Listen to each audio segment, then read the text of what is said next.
বাংলাদেশের রাজনৈতিক আকাশে এক যুগেরও বেশি সময় পর বইছে পরিবর্তনের হাওয়া।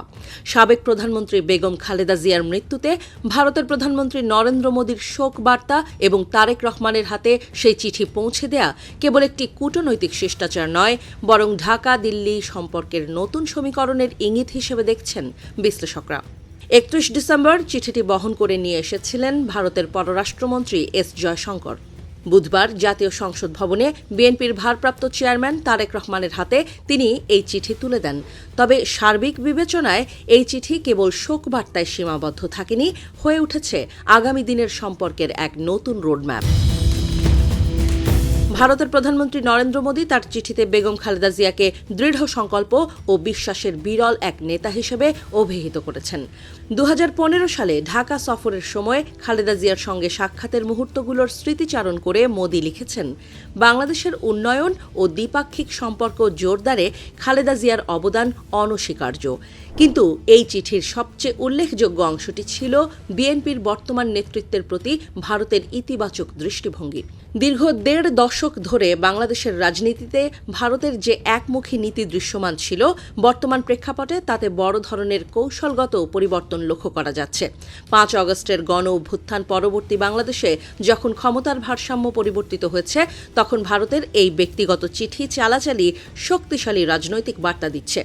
মোদী তার চিঠিতে স্পষ্ট করেই বলেছেন, তারেক রহমানের দক্ষ নেতৃত্বের অধীনে বাংলাদেশের সঙ্গে ভারতের ঐতিহাসিক অংশীদারিত্ব নতুন পথে এগিয়ে যাবে।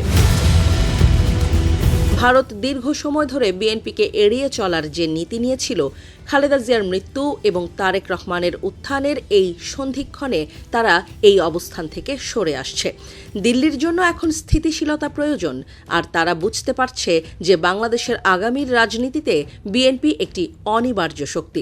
পররাষ্ট্রমন্ত্রী এস জয়শঙ্কর তার এক্স হ্যান্ডেলে লিখেছেন, ভারত আশাবাদী যে খালেদা জিয়ার দৃষ্টিভঙ্গি ও মূল্যবোধ আগামীতে দুই দেশের অংশীদারিত্বের পথপ্রদর্শক হবে। কূটনৈতিক মহলে প্রশ্ন উঠেছে, তবে কি ভারত বাংলাদেশের জনগণের পালস বুঝতে পেরে তাদের বিদেশ নীতিতে বড় কোনো সংস্কার আনছে? বিশেষ করে তারেক রহমানের নেতৃত্বকে স্বীকৃতি দেয়া এবং তাকে দক্ষ নেতা হিসেবে সম্বোধন করা দিল্লির পক্ষ থেকে একটি বড় রাজনৈতিক বিনিয়োগ হিসেবেই দেখা হচ্ছে। বাংলাদেশে বর্তমানে একটি অন্তর্বর্তীকালীন পর্যায় চলছে। জনমনে ভারত বিদ্বেষের যে সুর গত কয়েক বছরে তীব্র হয়েছিল, নরেন্দ্র মোদীর এই শোকবার্তা এবং প্রশংসা সেই মেঘ কাটাতে কতটা সাহায্য করবে তা সময়ই বলে দেবে।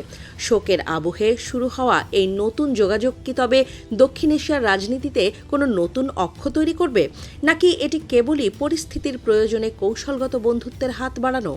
উত্তর যাই হোক না কেন, মোদীর এই চিঠি প্রমাণ করছে যে পরিবর্তিত বাংলাদেশে তারেক রহমান ও বিএনপিকে আর উপেক্ষা করার সুযোগ নেই দিল্লির।